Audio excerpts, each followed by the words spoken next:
Can I just tell you something? Hold on, Click. Hold on, intelligent one.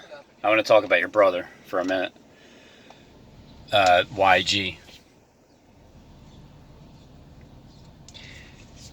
Poor Ian. That guy has no clue what's going on with him at all. The poor guy is just one fellow individual that the entire planet is, I mean, not the planet, the commercial. The entire commercial is about all these fraudulent, pretend hypocrites that are acting. They got a role to play. They got a script to read. They're not being the original, and they are taking commands from YG. Why, G? Do you think that because you're a little god that you can pick on the big god? Why would G mock the crap out of poor Ian? So just because Ian is a gift from God, the entire system, the entire system is going around. Go ahead, dude. Go. Man, people are in such a hurry to get nowhere to the red light. So this commercial represents, obviously, there's a single individual that believes in God. And this single individual, well, it doesn't look that way on the commercial, but you can't really tell. The guy's just having fun. He's invited to a party, but he's really the sacrifice, but he doesn't know it. So the thing about being mocked, Ian being mocked, just read between the lines. Just read between the lines. That's all I do with these commercials, is read between the lines. And before Click decided to explain that commercial, when I seen the commercial myself, I was looking at it like, wow, that sure does show a extreme detailed setup of how gang stalking works on one individual that doesn't even know that he's being followed, harassed, stalked, set up, played, mocked. But here's the kicker out of all this. I see that Click's pretty fired up today. The kicker is this. It's all fun and games behind the scenes, right? Right, guys? It's all fun and games. You get to mess around with people, and they don't know that we're. The big joke is that Ian doesn't know that he's being surveilled, harassed, gang stalked, played, set up, sacrificed, like that poor little deer in the middle of Manhattan. See, he just forgot his mask. He's, the mask, like the people covering, the hypocrites that cover their face, their identity.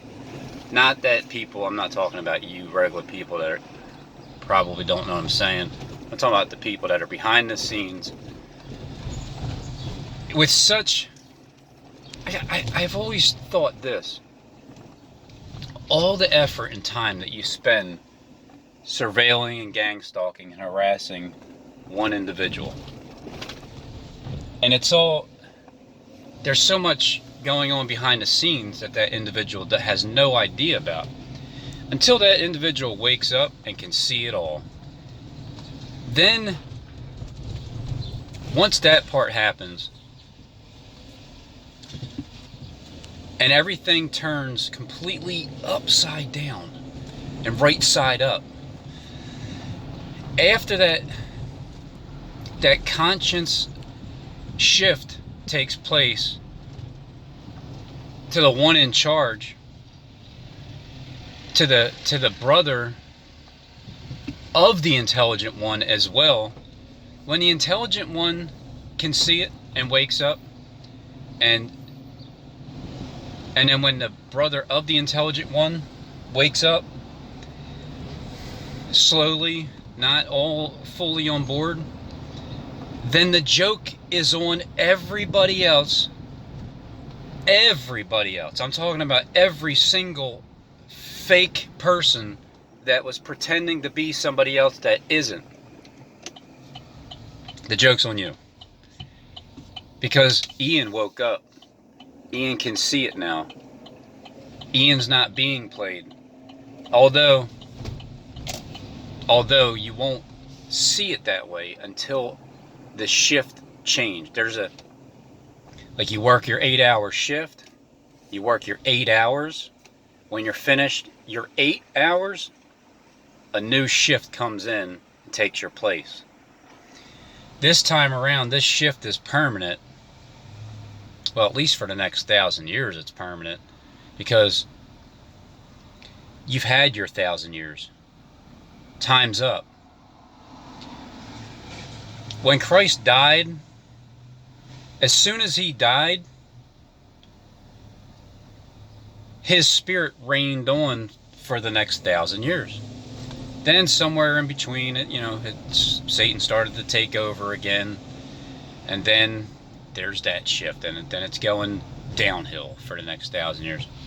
We are right around the corner of that shift change. It's shape shifting. We're right around the corner from it, and how the world revolves in that commercial, the world revolves around Ian. The entire planet revolves around that one single person, that everybody's acting like they are somebody different. It's actually sickening that that entire thing happened like that.